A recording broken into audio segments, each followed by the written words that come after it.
Hey y'all, we're here at Silver Run Forest Farm. I'm Jonathan. And I'm Cornelius.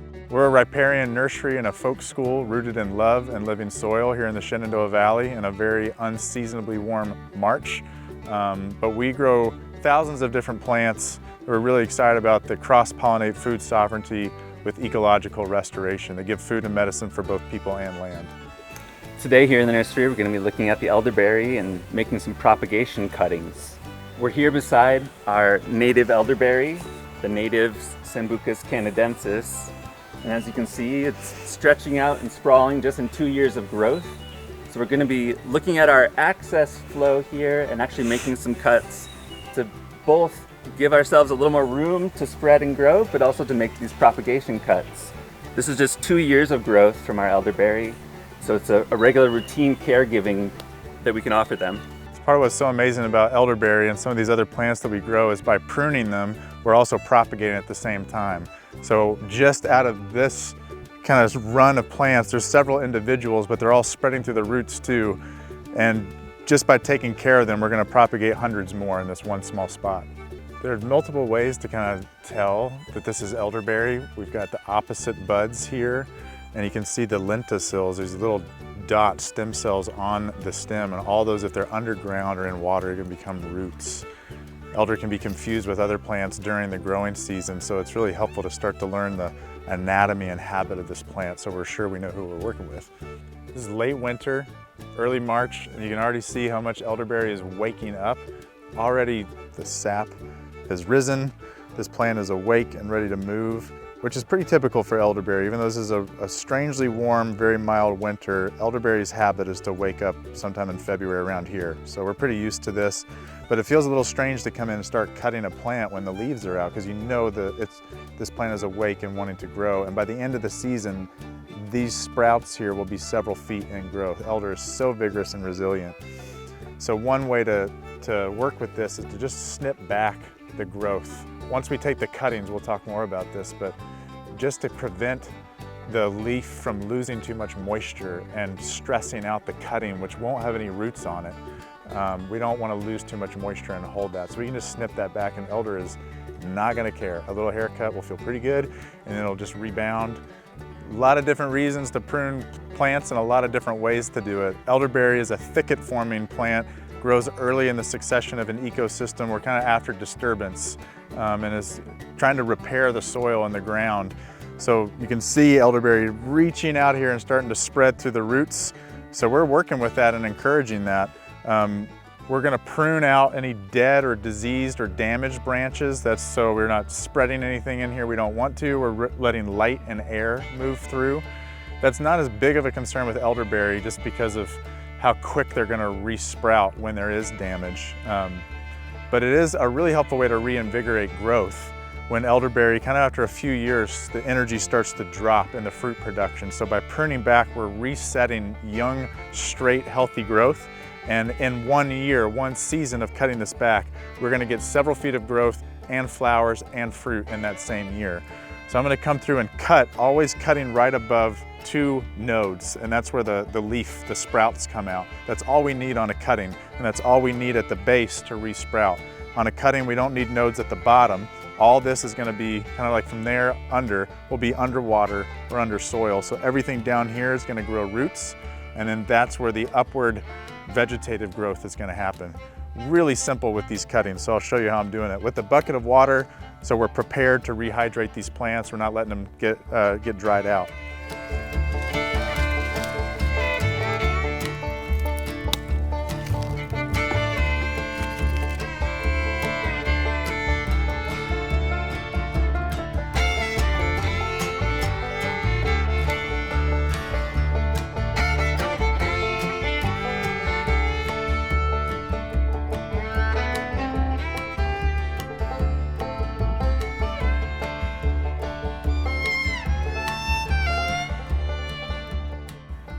This is less than 5 minutes of work, and we have hundreds of cuttings here just to get at the access open. This wasn't even really for any of the damaged or diseased stuff or any of the dead that was in here, dead material. This was just for the access path. And each section of this, each internode, so these are the nodes that I was mentioning where the sprouts are coming out. There's another node here. This is called the internode that's between the two. Every one of those is a new cutting. So on this one stem, there's a cutting. There's one. And there's one, and then there's one more at the bottom. So there was 4 in that stretch. All these are gonna be new elderberry plants that are gonna produce more elderberry plants next year with those cuttings, and on and on. It kind of is never ending, and it could be overwhelming or it could be an opportunity because they're just gonna keep spreading and repairing soil and providing medicine and providing food. So this is one of the gifts of elderberry, where right here, we have all the plants we need. As soon as you get one elderberry plant, you really don't ever need to get another one. We just processed a bunch of cuttings. All in this bucket, we have hundreds of elderberry cuttings, so you never need to get any more ever again. This is all we need. 2 nodes at the top, nothing at the bottom, because all the little lenticels that we looked at are gonna grow roots if they're underground. So all we need to do with this is just push it into the ground, and it's gonna grow. Right there, and we're done. That's it. That's all you have to do. It's that easy. It's really amazing.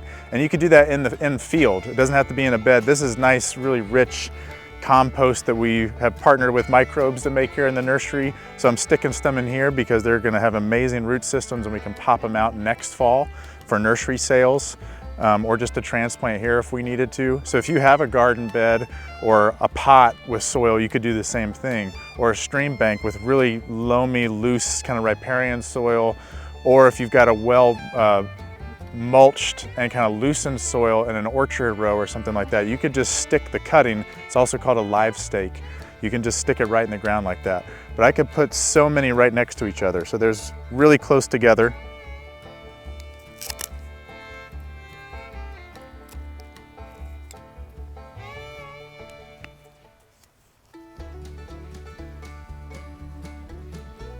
You do really small cuttings and double up the nodes. I'll just peel those back. I just knocked off those sprouts because it's going to go underground. Strip those back. I'm only doing that. You could do each one of those individually. You don't need the whole thing, but I've got so much, I might as well double up a little bit and just make sure that I get plenty of root growth on that. And I just prune back that sprout just a little bit to reinvigorate it.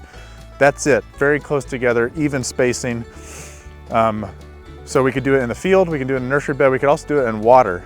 Elderberry is a riparian, water appreciating plant. So we can imitate that by just sticking in a cup of water like that. Everything underwater is gonna grow these amazing fine white roots. And you can put quite a few in here. Put it on a windowsill or a countertop, watch them grow. Make sure you have them oriented the right direction, where the sprouts are facing up. But even if you forgot and you mistook upward and downward, and it was like this, that will probably still survive. It's amazing. Those sprouts will grow all the way up above the water, and then everything underwater is gonna grow roots. So the plant is gonna reorient itself. All those cuttings that we stuck in that bed are gonna grow roots this season. They're real fibrous, amazing root systems. They're gonna be easy to pull out of the ground and transplant. But another way that elderberry grows is through suckers or through the rhizome. It's a stem that's growing right under the soil surface. And this is an example of that. This whole sprout is coming off of this plant right next to them. There's a little bit of dead branches I can see on this one. So this one's starting to kind of die back some, and the roots are pushing to find new areas to go into. That can maybe be a little bit intimidating because that means you're gonna have a lot of elderberry whether you want to or not. But you can prune like we talked about, and then you can also dig these suckers up and transplant them. It's a really easy way to propagate elderberry. And you also have all the cuttings above ground too. So when I tug on this, I can see the soil moving here, and I know that the root is coming this way and curling up. So I'm gonna cut the root off here and then be able to pull this right out of the ground, and we can examine the roots.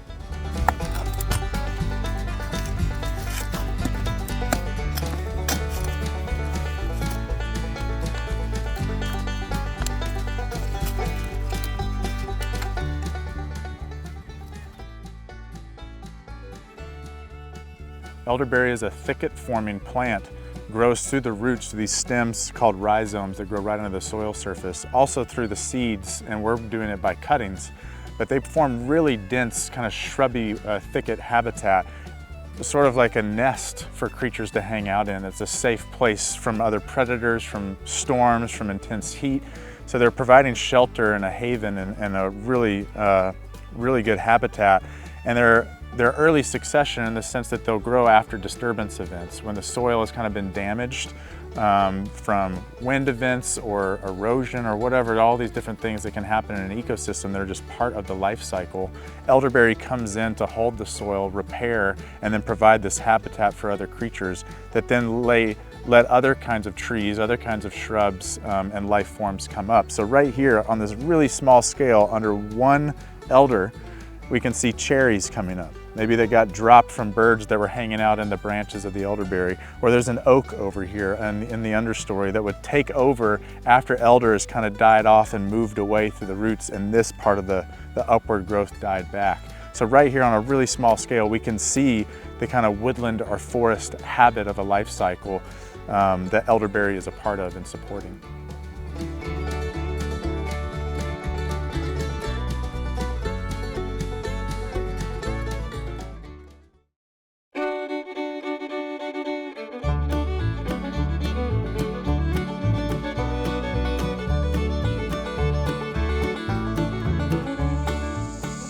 Got some elderberries in here that I'm gonna harvest. A lot coming in, especially under the shade cloth where they're protected from the birds. We've lost a few elderberries recently over the last few weeks. The birds are also really excited to get in here. So this shade cloth is a really good example of protecting with netting. If you're wanting to do a whole lot of elderberries, make sure that that you're gonna have a good harvest. We have this shade cloth up here at one part of our nursery for some of our plants like pawpaws that want to be shaded in their early growth, and that's created this benefit here for these elderberries to be protected. So I'm going to come through and snip off the heads, these umbels, kind of saucer-like flower of all these different flowers that turn into the berries. We also harvest the flowers, which would have been several weeks ago now, and use those to make wine and tea and different things. And now we'll have this incredible abundant harvest of all these elderberries.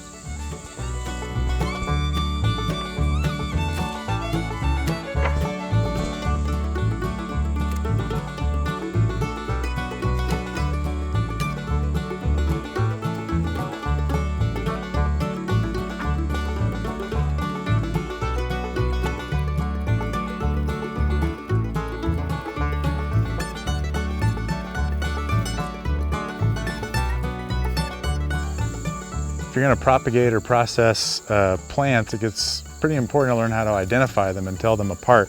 Some people confuse elderberry for another native berry called pokeberry or pokeweed. So here's some examples of them close so you can see the differences. The pokeweed or pokeberry grows on these kind of spikes that come out of the stem of the plant. Here's one growing actually right here in the elderberries. You can also see the real glossy, bright green leaf compared to this darker green. They have a very different habit of how they grow. The leaves on the pokeberry are coming out alternating on the stem. They're not directly across from each other, but the spike that the berries come off just opposite to the leaf.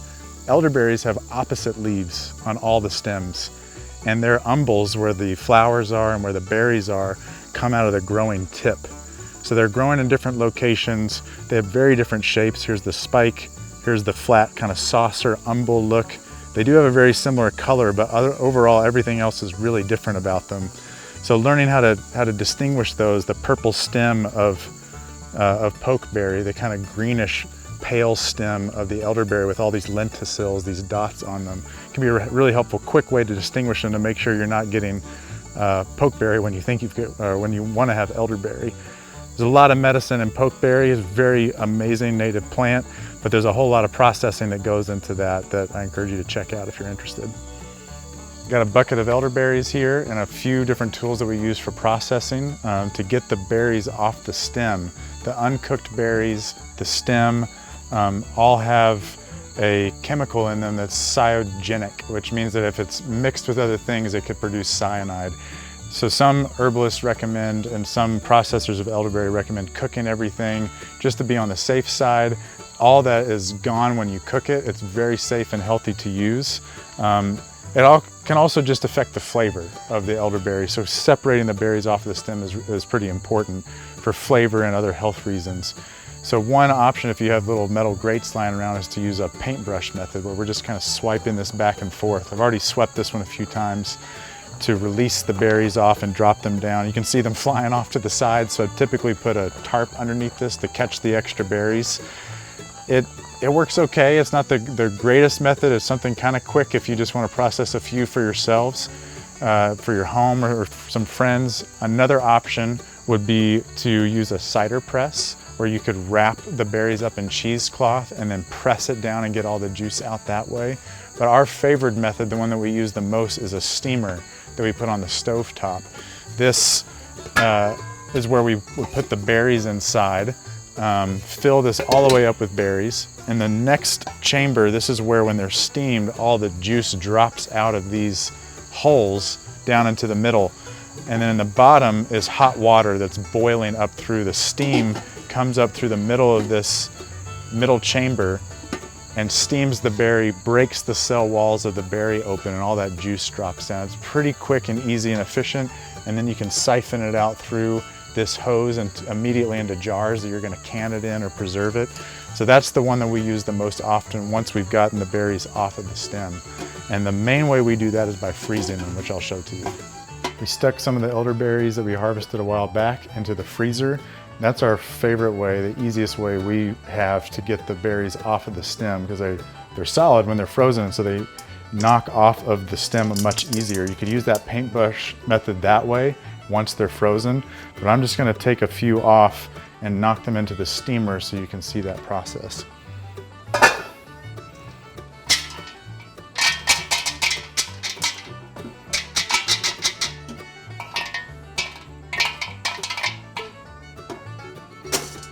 This method works really well for a small scale, like the home scale or community, to share, but if you're wanting to do a larger amount commercially, it might be worth looking into the different ways to shake the berries off much more quickly. When they're frozen, like I was just showing, it goes so much faster. And then we put them in the top part of the steamer with those holes, and the water on the bottom, when I turn on the stove, the water on the bottom heats up and steam rises up, breaks open the cell walls of the berries, and all that juice drops through those holes into this middle chamber. And then I can open this hose by releasing the pressure and hold jars to fill up. And at the end of that process, using this juice steamer, we get elderberry syrup. This is the syrup mixed with honey, so it stores well, and we have that all winter.